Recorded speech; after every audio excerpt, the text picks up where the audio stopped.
भाई संसार में बुराई ना हो तो अच्छाई की कदर ना हो, इसलिए बुरे लोगों का होना जरूरी भी है। रावण ना होता, चलो रावण को हटा दो, रावण ना होता तो राम को महान कौन कहता?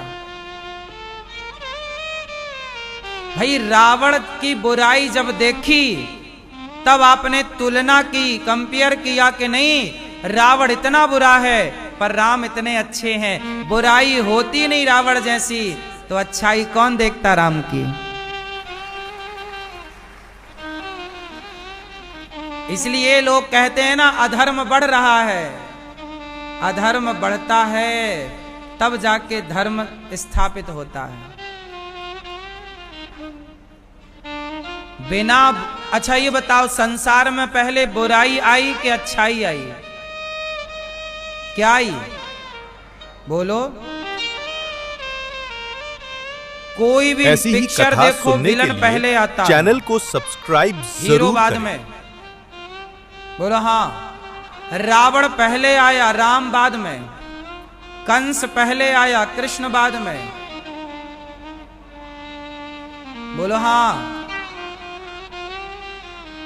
हिरण्याक्ष पहले आया, 12 भगवान बाद में। हिरण्यकश्यपु पहले आया, नरसिंह भगवान बाद में।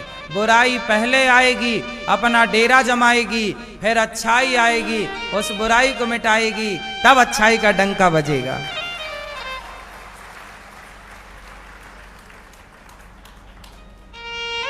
इसलिए आपके परिवार में कोई बुरा है, इसलिए आपके घर में कोई न बुरा होता है। आप कहते हैं हमारी जेठानी कितनी बुरी है और हमारी देवरानी कितनी अच्छी है। आपके घर में एक बुरा है तो एक अच्छा है। आप कहते हैं ये बुरा है ये अच्छा, क्यों? ये बैलेंस है, बराबर तराजू का पलड़ा।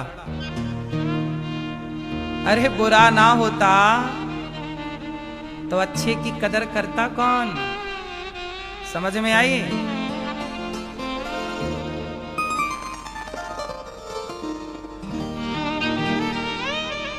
बेचारी वो ड्रम में पैक ना करती अपने पति को तो पत्नियों की इज्जत करता कौन? आपकी इज्जत बढ़ गई कि यार हमारी बढ़िया है उससे, तो आपकी इज्जत घटी के बढ़ी? हाँ फिर बढ़ गई आपकी इज्जत। कुल मिलाके यही है धर्म अधर्म, सच झूठ, छल कपट, हर जगह ये सिद्धांत थ्योरी काम कर जाएगी। इसलिए कहता हूं कि बुरे व्यक्ति को भी बुरा ना कहो, क्योंकि उस बुराई में भी आपको अच्छाई ऐसी ही कथा सुनने के लिए चैनल को सब्सक्राइब इसलिए जो समझदार लोग हैं वो कभी किसी को बुरा नहीं कहते। कबीरदास जी क्या कहते हैं? बुरा जो देखन मैं चला, बुरा न मिलिया कोई, जो दिल खोजा आपना हमसे बुरा ना। संसार में सबसे बुरा कौन है बताओ? बताओ संसार में सबसे बुरा कौन? चश्मा वाली मैया। सबसे बुरा कौन है? कौन? पड़ोसी। सबसे बुरा कौन? चश्मा वाले भैया। हाँ हाँ बोलो। सबसे बुरा कौन?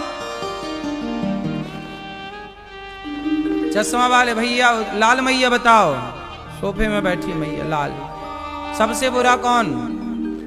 सबसे बुरा कौन? संसार में सबसे बुरे हैं हम स्वयं।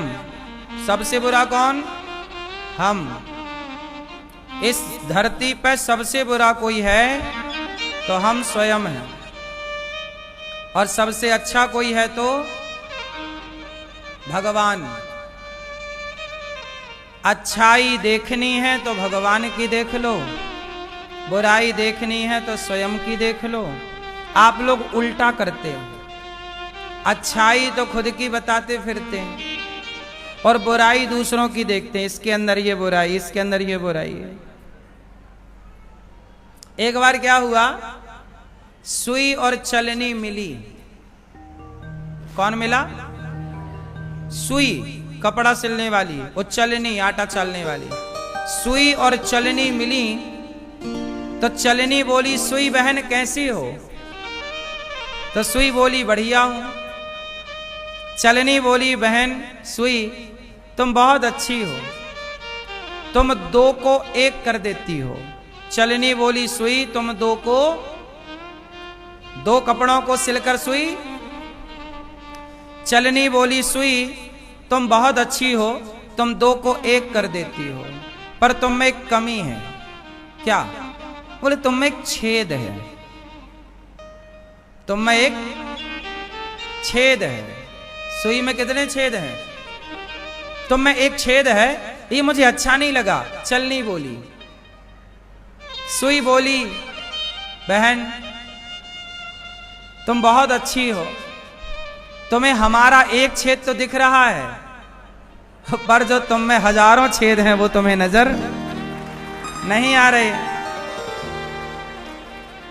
यही है दुनिया की हालत कि आज का आदमी दूसरों की बुराई तो देख रहा है, पर स्वयं कितना बुरा है सुनने के लिए चैनल को देखने को सब्सक्राइब तैयार जरूर करें। नहीं। स्वयं है चलनी की तरह और दूसरे को कह रहा कि तुम में एक छेद है। सुई कहे तो कहे, चलनी कह रही है कि तुझ में एक छेद है। ये बात वो कह रही है जिसमें हजार छेद हैं। आज यही हालत है। सास कह रही है बहू में कमी है, बहू कह रही है सास में कमी है, जेठानी कह रही है देवरानी में कमी है, देवरानी कह रही है जेठानी में कमी है, पत्नी कह रहा पति में कमी है, पति कह रहा पत्नी में कमी है। अपनी कमी कोई नहीं देख रहा है, सामने वाले की सब देख रहे हैं। अपने को सुधारना कोई नहीं चाहता, सामने वाले को सुधरा हुआ देखना सब चाहते हैं। बस आप सुधर जाओ, हम स्वयं को नहीं सुधारते। यही कबीरदास जी कहते हैं कि बुरा जो देखन मैं चला, बुरा न मिलिया जो दिल खोजा आपुना, हमसे बुरा ना सबसे बुरा हूं मैं। हम अपनी बुराइयां तो देखते नहीं, हम अपने को बेहतर बनाते नहीं, बस दूसरों को ताक झांक करते हैं, दूसरों का देखते हैं कि आप कैसे हैं। सही है कि गलत है? ऐसी ही कथा सुनने के लिए चैनल को सब्सक्राइब जरूर करें। प्रिय भक्तों,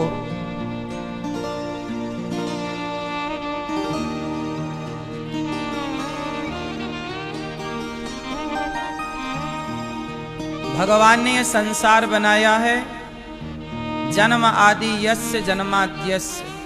भगवान ने संसार को प्रकट किया और ब्रह्मा विष्णु महेश बनकर पालन संहार करते हैं। भगवान सब कुछ जानते हैं। भगवान ने संसार को बनाया, पर भगवान ने संसार को ऐसे बनाया कि आप जो भी बोलते हैं, भगवान ने ऐसे बनाया संसार को। देखो आजकल आपको हर जगह कैमरा मिलता है। मॉल में चले जाओ तो आप चारों तरफ से कैमरे की निगरानी में हैं। कहाँ हैं आप? आप फ्लाइट पर बैठ जाओ तो हर जगह आप कैमरे की निगरानी में हैं। एयरपोर्ट पे चले जाओ, हर जगह आप कैमरे की निगरानी में हैं। उसी तरह ईश्वर ने संसार ऐसा बनाया है कि हर जगह आप ईश्वर की निगरानी में हैं।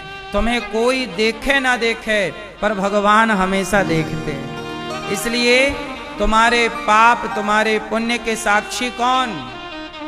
भगवान। आप सबसे झूठ बोल सकते हैं, बताओ किससे झूठ नहीं बोल सकते?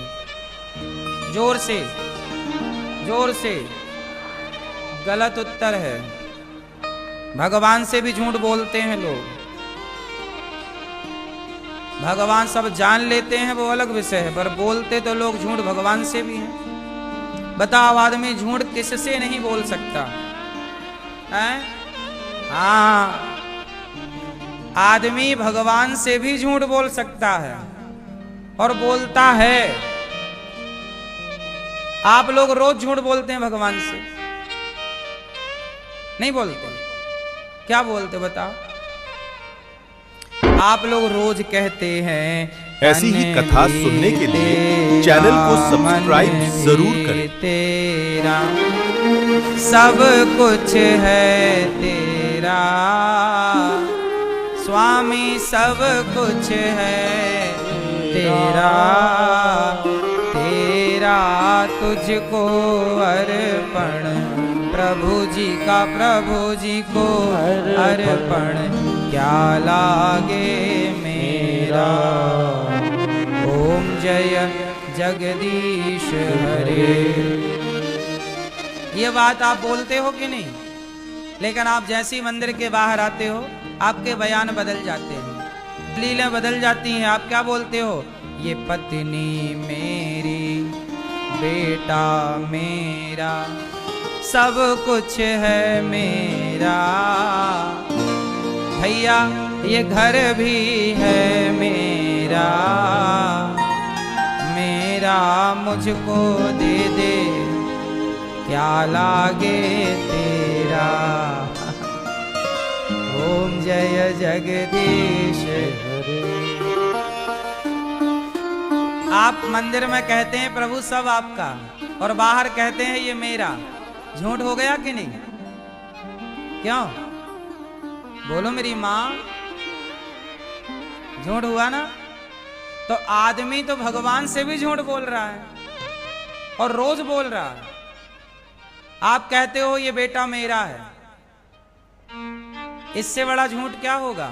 अच्छा बताओ, आप कहते हो ये बेटा मेरा, ये बेटी मेरी, ये सच बोल रहे हो आपके झूठ बोल रहे हो?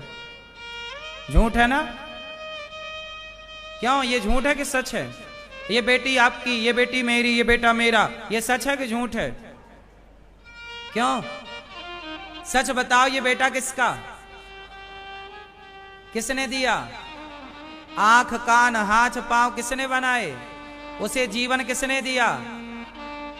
ना देते तो तुम माँ बाप क्या कर लेते? जिनका बेटा अंधा है, लंगड़ा है, बहरा है, क्या कर लिया उसके माँ बाप ने?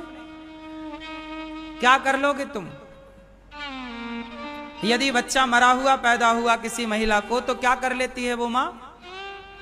इसका मतलब वो बेटा आपका नहीं है। आपका होता तो फिर किसी को मरा हुआ भी तो पैदा होता है। काहे होता है? तुम्हारा था तो कर लो ना जिंदा, डाल दो प्राण। फिर कोई बेटा क्यों मरेगा? माँ बाप डाल देंगे प्राण। यदि तुम ही प्राण दाता हो तो डाल दो ना। इसका मतलब है कि प्राणदाता ईश्वर है। तो ये बेटा किसका? ईश्वर का। ईश्वर की प्रॉपर्टी को आप अपनी कहते हो, ये झूठ है।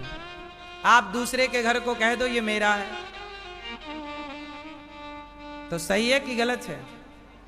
उसी तरह आप कहते हो ये मेरा बेटा, ये मेरी बेटी, ये भी झूठ है। सच क्या है? सच ये है कि प्रभु ये सब आपका है, ये सच है। इसलिए सदा भाव से यही मानना चाहिए कि प्रभु सब आपका है।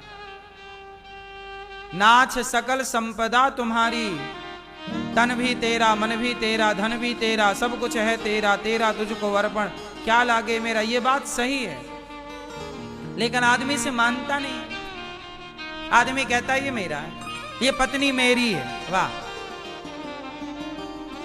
पत्नी मेरी कैसे हो जाएगी तेरी? 25 साल बाद तो तेरा ब्याह हुआ, 60-70 की होते होते तुम दोनों में एक तय हो जाएंगे। क्यों? तुम्हारी शादी होती है 25 साल में, लगभग 25 साल, लगभग 25 साल में तुम्हारा ब्याह होता है। और 70 की होती, आजकल 70 भी कोई नहीं जी रहा है, 70 के पहले ही आदमी मर रहा, बात सही है कि गलत है? कोई 2-4 70 पार कर रहे हैं आज, तो देखो 25 साल में तो हुई शादी, और 70 के पहले पति या पत्नी के मरने का टाइम आ गया, तो तुम साथ में रहे कितने दिन हैं? लगभग 45 साल, 40-45 साल। इन 40-45 सालों में आप लोग ऐसी ही कथा सुनने के लिए चैनल को सब्सक्राइब जरूर करें। करते अपना घर बनाते। इन 45 सालों के एक जीवन संगिनी को आप कह लेते हैं ये मेरी है। हर पति पत्नी का साथ ज्यादा से ज्यादा 50 साल का होता है, और लो तो 60 साल का होगा। इस संसार में बहुत कम ऐसे पति पत्नी हैं जो 60वीं एनिवर्सरी मनाते हैं। 60 बहुत कम ऐसे होंगे जो 70वीं एनिवर्सरी मनाएं, और ना के बराबर होंगे जो 80वीं एनिवर्सरी मनाएं। क्यों जी, बात सही है कि गलत है? आपकी 25वीं एनिवर्सरी है, ये तो बहुत लोग मनाते हैं। आपकी 40वीं एनिवर्सरी है, बहुत लोग मनाते। 40 साल हो गए शादी के, मतलब आप लोग 40 साल से साथ में हैं, 50 साल से साथ में हैं, और अधिक लोगे तो आप 60 साल साथ में रहोगे बस। मुझे नहीं लगता कि आज के खान पान से आदमी 60 से ऊपर एनिवर्सरी मना पाएगा। क्यों जी, हमारा गणित सही है कि थोड़ा गलत है? सही है। तो पति पत्नी का मेल जोल कितने साल का है? ज्यादा से ज्यादा 50-60 साल का। इसी 50-60 साल में तुम्हें बच्चे पैदा करना है, घर बनाना है, और लड़ाई झगड़ा करना है। इसी बीच में आपको तलाक बलाक भी लेना पड़ता है, फिर दूसरी आ जाती है, फिर उससे भी ले दे के फिर तीसरी भी आ जाती है कुछ लोगों की। ये चल चल के आदमी मर जाता है, उसे पता ही नहीं चलता कि हम जन्म काहे लिए, क्यों जी रहे हैं, जीवन का लक्ष्य क्या है, कुछ पता नहीं चलता। बोलो हाँ।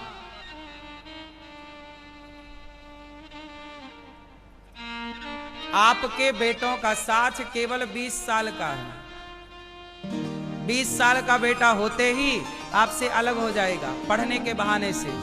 पढ़ने के लिए अलग होगा, जाएगा कहीं पढ़ेगा, अलग।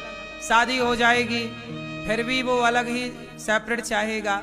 20 साल के बेटे हो जाएं, बेटियां हो जाएं, फिर वो अलग ही हो जाते हैं। फिर आप कितना भी चिपकना चाहो, आप अपने बच्चों से अटैच होना चाहो, आप चाहते हैं, पर फिर बच्चे नहीं चाहते कि आप अटैच रहें, क्योंकि बच्चे स्वतंत्र होना चाहते हैं। अभी तक माँ बाप के बंधन में थे, 20 साल तक माँ बाप ने बांध के रखा। ए बेटी वहां मत जाओ, बेटा वहां मत जाओ, ये मत करो, वो मत करो, ये मत खाओ, वो मत खाओ, ये मत पहनो, वो मत पहनो, ये मत बोलो, उससे मत मिलो। अब इतना सारा बंधन था ना। अब बेटी हो गई जवान, बेटा हो गया, अब वो आजाद जीना चाहते हैं। अभी तक मैं बंधन में थी, अब उसे माँ बाप दुश्मन लगने लग गए। जवान होते ही बच्चों को सबसे पहले उसके माँ बाप दुश्मन होते हैं। बोलो हाँ।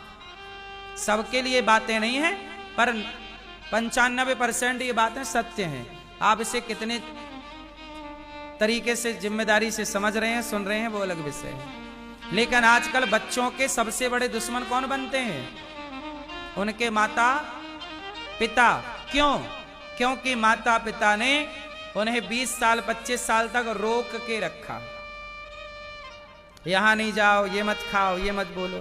जो समझदार लड़की और लड़के हैं वो तो समझ जाते हैं कि मेरे माँ बाप मेरा भला चाहते हैं। तो जो समझदार पर्सन है वो तो मान गए कि नहीं यार, ये माँ बाप तो मेरे लिए सही है। लेकिन जो बच्चे समझदार नहीं भये, वो अपने माँ बाप से नफरत कर लेते हैं कि देखो मेरे माँ बाप ने क्या किया मेरे लिए, सदा बांध के रखा, ये मत जाओ, वहां मत जाओ, ये बंधन, वो बंधन। आजाद होना सब चाहते हैं, लेकिन उस आजादी में बाद में उन्हें ठोकर मिलती है। ये बाद की बात, जब ठोकर मिलेगी तब समझ में आएगा। जब समझ में आता है तब तक हाथ से सब चीजें जा चुकी होती हैं। कहावत है, अब पछताए होत क्या, जब चिड़िया चुग गई। तो यही है तो बेटा बेटी का साथ 20 साल 25 साल का होता है, पति का साथ 50 साल का 60 साल का होता है, और जिंदगी टोटल तुम्हारी 100 साल की है, जिसमें 100 साल में अब तुम ऐसी ही 80 भी कथा पहुंच जाओ सुनने तो के बड़ी लिए कृपा है। चैनल को सब्सक्राइब जरूर करें। ये तुम्हारा खेल है पूरा जीवन का। अब इस छोटे से अल्प जीवन में आपको पाप करना है कि पुण्य करना है, भला करना है कि बुरा करना है, छल करना है कि कपट करना है, शराब पीना है कि दूध पीना है, वो सब आपको इस छोटे से जीवन में डिसाइड करना पड़ता है कि इस जीवन में हम क्या करें और क्या ना करें। क्यों मेरी माँ? इसलिए कहता हूं कि आप लोग अपने जीवन को समझो और जीवन को धर्म से जोड़ो। पति के साथ रहो, पुत्र के साथ रहो, पर बंधो किसी से ना। आप कहते हो ये मेरा है, ये झूठ है, सच ये है। सच बोला मीराबाई ने कि मेरे तो गिरधर गोपाल दूसरो ना। सच क्या है? एक भगवान के सिवा मेरा कोई नहीं है, ये सच है। एक भगवान के सिवा मेरा, और ये मेरा, ये पत्नी बेटा बेटी परिवार मेरा, ये झूठ है। क्यों जी? बात सही है कि गलत है? इसका मतलब ये है, इसका मतलब ये मत समझ लेना कि आपको जिम्मेदारी पूरी नहीं करना। आप पूरी करो, अच्छी माँ बनो, अच्छी पत्नी बनो, अच्छी बहन बनो, अच्छे पुत्र बनो, जिम्मेदारियां निभाओ। काम तो करना ही पड़ेगा, भागना नहीं है, लेकिन भीतर से ये मानो कि अपना नहीं है। ये मानो भीतर से कि मेरे तो गिरधर गोपाल, एक भगवान के सिवा मेरा। क्यों जी? भगवान के सिवा मेरा कोई नहीं है। ये बात सही है कि गलत है? सही है। बेटी मेरी, बेटा मेरा, परिवार मेरा, ये बात सही है कि गलत है? बोलो। गलत है। ये संसार कुछ दिन का है, कुछ वर्षों का है, भगवान सदा के। जब आप पैदा नहीं हुई या हुए तब भी आपका नाता भगवान से था। जब आप मरोगे तो संसार से नाता टूटेगा, पर भगवान से तब भी नाता ना टूटेगा। हमारे मरने के बाद, हमारे मरने के बाद हम फिर पैदा हो जाएं, सुनो, हमारे मरने के बाद हम फिर पैदा हो जाएं और हमें इस जन्म की पूरी याददाश्त रहे,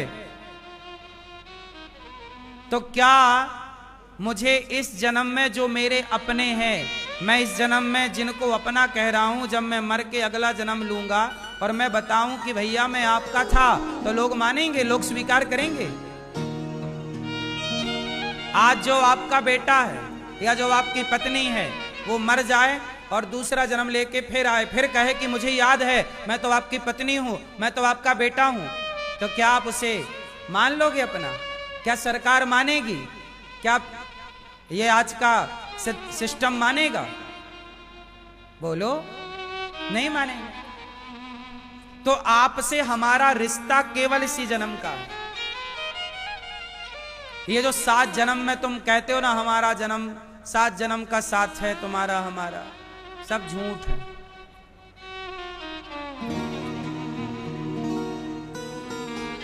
अगला जन्म होते ही इस जन्म के संबंध खत्म। तुम बताओगे तो भी ना कोई स्वीकार करेगा। बोलो हाँ। इसलिए आप लोग झूठ में जी रहे हैं। सच ये है कि एक भगवान के सिवा हमारा कोई नहीं है।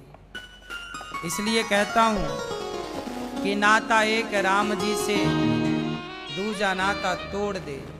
आशा एक राम जी की, दूजी आशा छोड़ दे।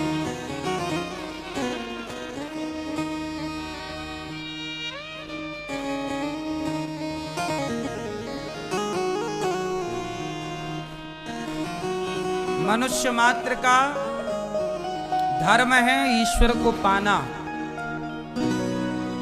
ये झूठे संसार में आप आ तो गए हो, पर सच्चे भगवान की तरफ खिंचे चलो और चक्कर में पड़ोगे तो आपका कई जन्म खराब होगा। जन्म मृत्यु मरते रहो, जन्म लेते रहो।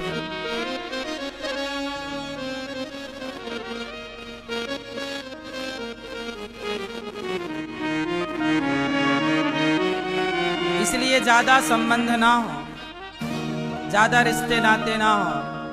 हमारे और आपके ज्यादा संबंधी हो जाने से ना सब बिगड़ जाता है। हम तो आपसे बस यही कहते हैं कि हमारे तो दो ही रिश्तेदार, हम ज्यादा रिश्तेदारियों में नहीं पड़ते। हमारे दो ही रिश्तेदार, मैया तुम्हारे कितने रिश्तेदार।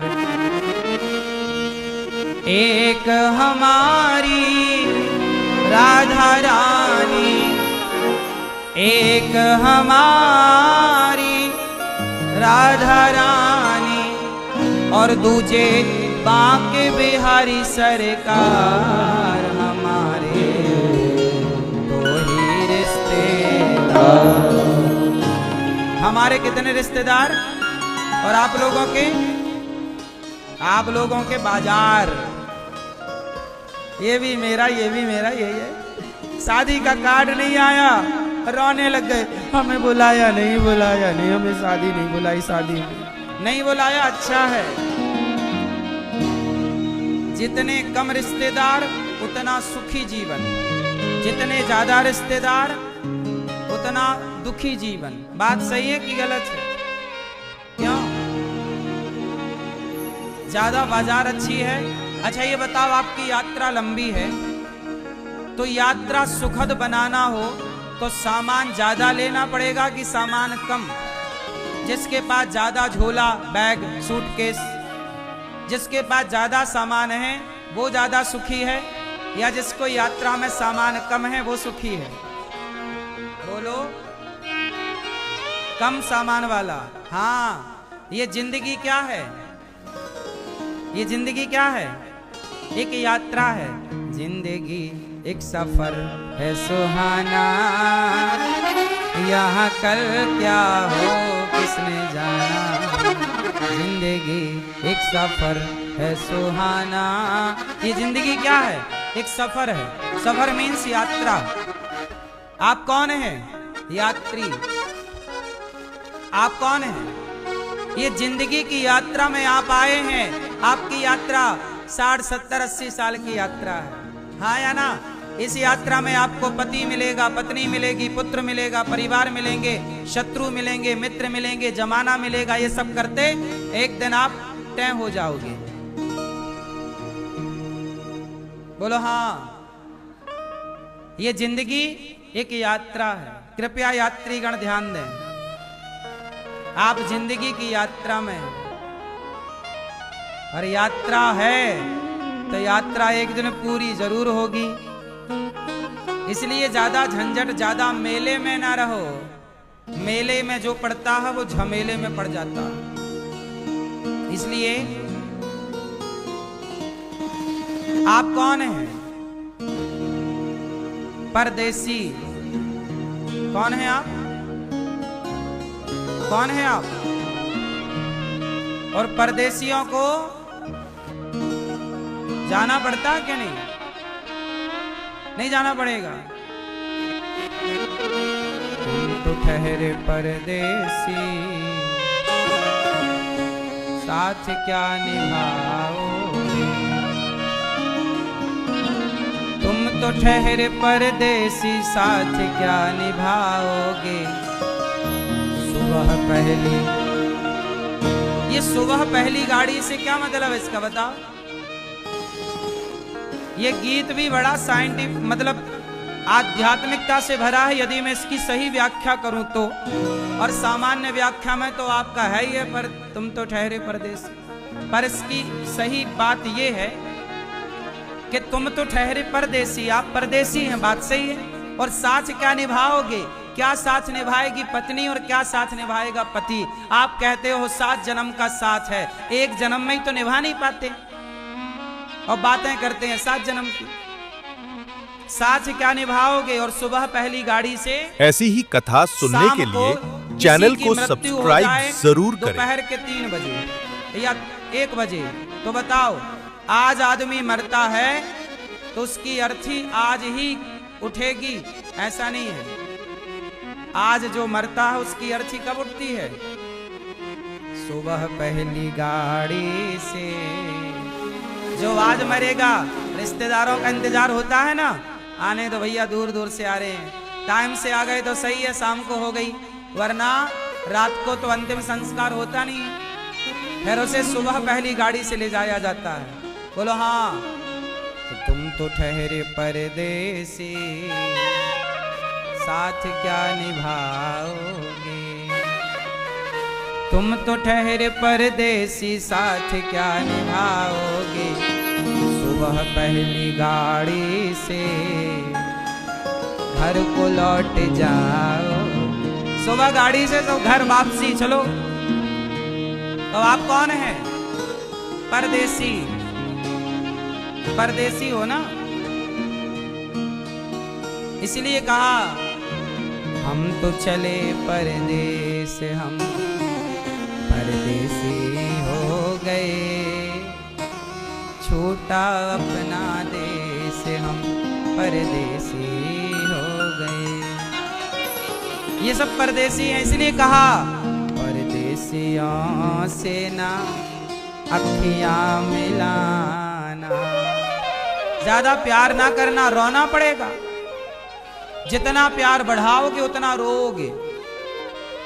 और कर लो प्यार, पत्नी से, पति से, परिवार से, जमाने भर से करो प्यार, फिर क्या होगा? रोना पड़ेगा। इसलिए कहा परदेसियों से ना अखियां मिलाना। क्यों? परदेसियों को है एक दिन, इसलिए हमारे दो ही रिश्तेदार, हमारे ज्यादा ना रिश्तेदार। एक हमारी राधा रानी, एक हमारी राधा रानी, और दूजे बाके बिहारी सरकार, हमारे दो ही रिश्तेदार।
जपता राधे राधे, जो कोई जपता राधे राधे, जो कोई जपता राधे राधे, हो जाए भव से पार हमारे हमारे हमारे दो ही रिश्तेदार।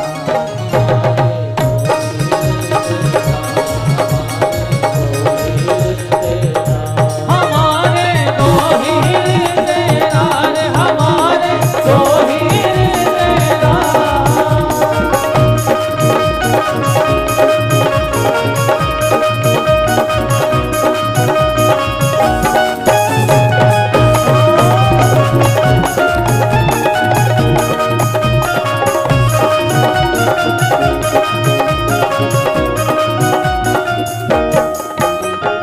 ममता भई है राधिका रानी, ममता मई है राधिका रानी, ममता मई है राधिका रानी, ममता मई है राधिका रानी, हर बात शाम ने इनकी मानी, हर बात श्याम नहीं की मानी, राधा नाम की जड़ी बूटी से, राधा नाम की जड़ी बूटी से, राधा नाम की जड़ी बूटी से, राधा नाम की जड़ी बूटी से, होता यहाँ उपचार हमारे हमारे हमारे दो ही रिश्तेदार। हमारे दो ही रिश्तेदार, हमारे दो ही रिश्तेदार, हमारे दो ही रिश्तेदार।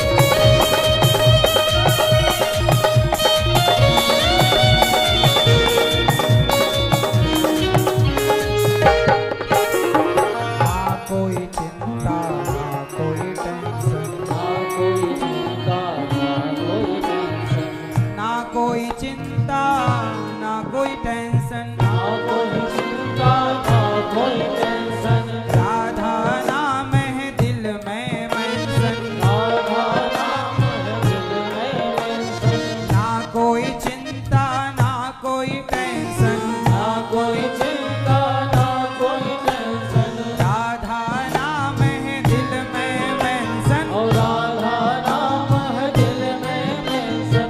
हरी सभा में कह सकते हैं, हरि सभा में कह सकते हैं, देखो ना कोई चिंता ना कोई टेंशन, ना कोई चिंता ना कोई टेंशन, राधा नाम है दिल में मेंशन, राधा नाम है दिल में मेंशन। हरी सभा में कह सकते हैं, हरि सभा में कह सकते हैं, हरी सभा में कह सकते हैं, हरि सभा में कह सकते हैं।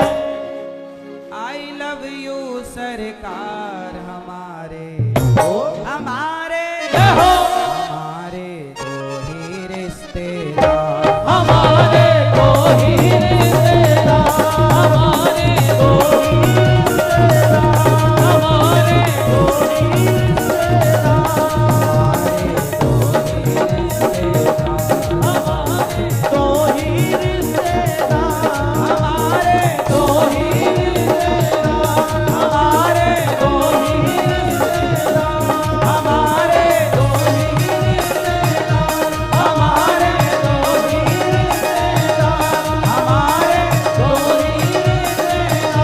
हमारे दो ही रिश्तेदार।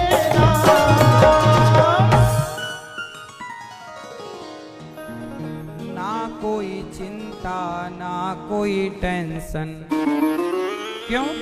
क्योंकि राधा नाम है दिल में मेंशन, भरी सभा में कह सकते हैं, भगवान को ही कहा करो और आप लोग कहते हो ना, किसी स्त्री पुरुष इसे ना कहा करो, भगवान के लिए क्या है, भरी सभा में कह सकते हैं आई लव यू सरकार हमारे। ऐसी ही कथा सुनने के लिए चैनल को सब्सक्राइब जरूर करें। आई लव मतलब हे प्रभु हम आपसे बहुत प्यार करते हैं, और भगवान से ही प्यार करो। द्रौपदी ने किया तो था प्यार 5 पतियों से, आए बचाने। जगत का प्यार झूठा है, भगवान का प्यार। इसलिए आई लव यू किसके लिए, भगवान के लिए। अब भगवान के लिए आप आई लव यू बोलते ही नहीं है। भगवान ही प्रेम है, love is God, God is love. ईश्वर ही प्रेम है और प्रेम ही ईश्वर है। भगव कहते ना, प्रेम जब अनंत हो गया तब रोम रोम संत हो गया। भगवान किसे कहते हैं, प्रेम को ही ना ईश्वर कहते हैं। ईश्वर प्रेम का रूप है। राधा ने क्या किया, प्रेम किया। गोपियों ने क्या किया, भरत जी ने क्या किया। क्या बिना प्रेम के प्रभु को पाया जा सकता है। शबरी ने क्या किया, बोलो। फिर वो परमात्मा भूखा किसका है, प्रेम का। इसलिए आई लव यू का अधिकारी कौन, भगवान। और आप लोग ना संसार के लिए बोलते रहते हैं।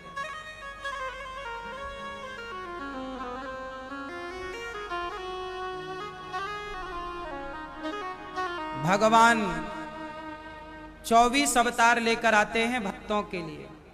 कभी नरसिंह, कभी नारायण, कभी नारद, कभी राम कृष्ण, नरसिंह, वामन, धन्वंतरी, मोहिनी, कच्छप इत्यादि अवतार, 24 अवतार। वेद व्यास जी 17 पुराण लिखते हैं पर शांति नहीं मिली। एक बार की कथा है, ध्यान से सुनो। एक कथा भागवत जी की। एक बार नारद जी भ्रमण कर रहे थे आकाश मार्ग में और कीर्तन कर रहे थे, नारायण नारायण नारायण नारायण। तभी उन्होंने देखा कि वेद व्यास जी उदास बैठे। तो नारद जी ने व्यास जी से कहा कि आप उदास क्यों, आपने तो बड़ा अच्छा काम किया, 17 पुराण लिख डाले, वेदों का विस्तार कर दिया, अब आप परेशान क्यों। तब कहा वेद व्यास जी ने कि मैं इसलिए परेशान हूं क्योंकि मुझे शांति नहीं मिल रही है। सोचिए, पुराण लिखने वाले व्यास जी को भी शांति नहीं मिली। तब नारद जी ने कहा, आपने अभी तक ज्ञान की बात तो खूब कही, वैराग्य की बात तो खूब कही, पर भक्ति की बात की ही नहीं, भागवत नहीं लिखी, इसलिए शांति नहीं है। आप भागवत जी की रचना करिए, आपको शांति जरूर मिलेगी।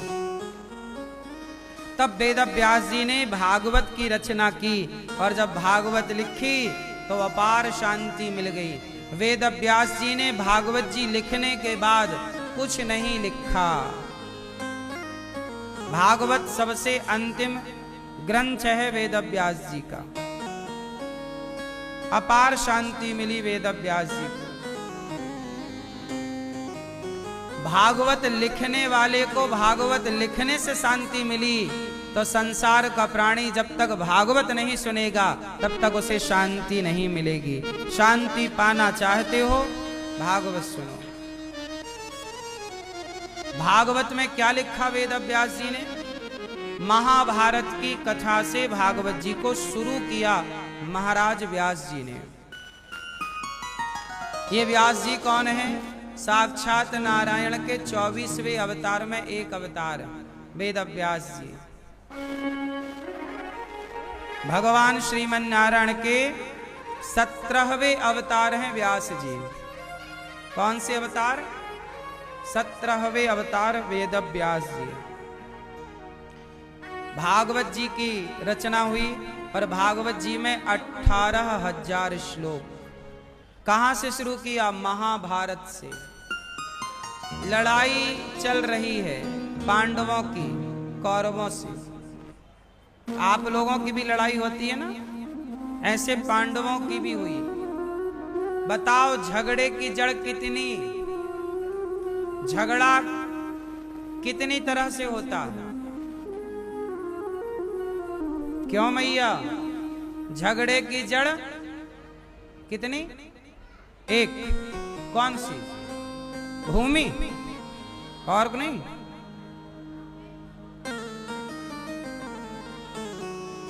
झगड़े की जड़, झगड़े की जड़ कौन बताएगा?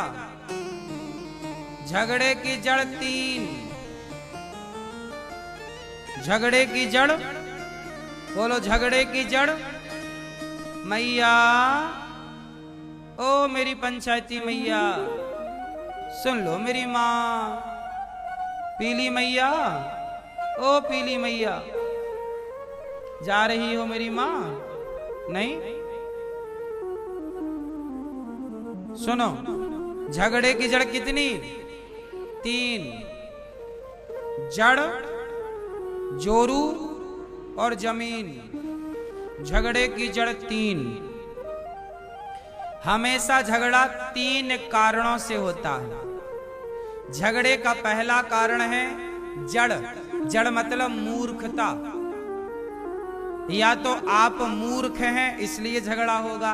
कोई मूर्ख आदमी हो ना, वो लड़ता ही रहता है, बोलते ही रहता है। मूर्ख है ना, इसलिए लोग नहीं कहते अरे पागल है ये, सबसे लड़ रहा है, कोई सार नहीं, बातों में लड़े जा रहा है, तो मूर्खता है। झगड़े की जड़ 3। पहला जड़, जड़ मतलब मूर्खता। जोरू, जोरू मतलब झगड़े की जड़ 3। पहला मूर्खता जड़, दूसरा जोरू पत्नी। झगड़ा किसके कारण होता है? स्त्री के कारण। और तीसरा जमीन। झगड़ा का तीसरा कारण है जमीन जायदाद, सोना चांदी बंटवारा। ये झगड़े के कारण है।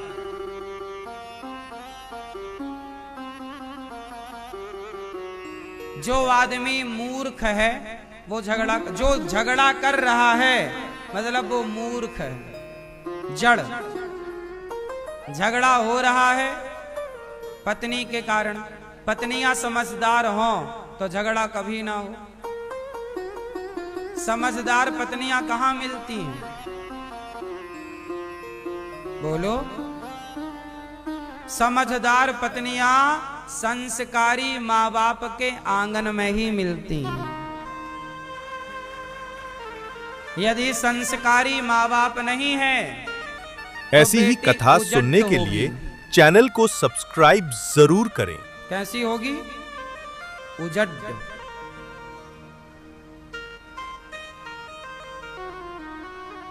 बेटियां यदि बिगड़ती हैं तो गलती किसकी होती है? बेटियों की कि बेटी के माँ बाप की? इसलिए आपकी बेटी है मतलब आपकी जिम्मेदारी ज्यादा है, क्योंकि आपकी बेटी बहू बनके किसी घर में जाएगी तो उस घर में वो वहां का वातावरण अच्छा रखे।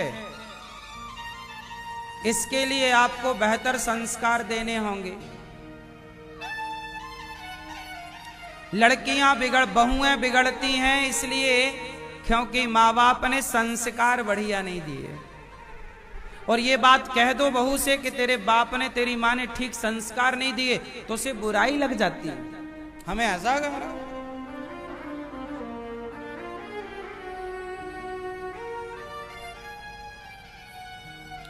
अच्छा ये बताओ, आप लोग अपनी बेटियों को घर में काम धाम कराते हो कि नहीं? बेटियों से क्यों? आप लोग अपनी बेटियों से घर में काम धाम कराते हो कि झूला झुलवाते हो।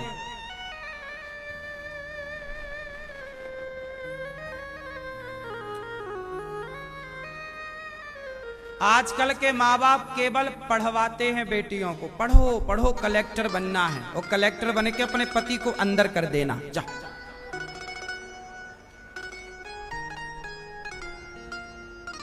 पढ़ाई लिखाई बुरी नहीं है, परंतु बेटियों को पढ़ाने के साथ साथ आप क्या करते हो? आजकल की बेटियों को रोटी बनाना नहीं आता, घर का काम करना नहीं आता। इसका मतलब क्या है? आपने अपनी बेटी को अपाहिज बनाया। अपाहिज क्या बनाया आपने?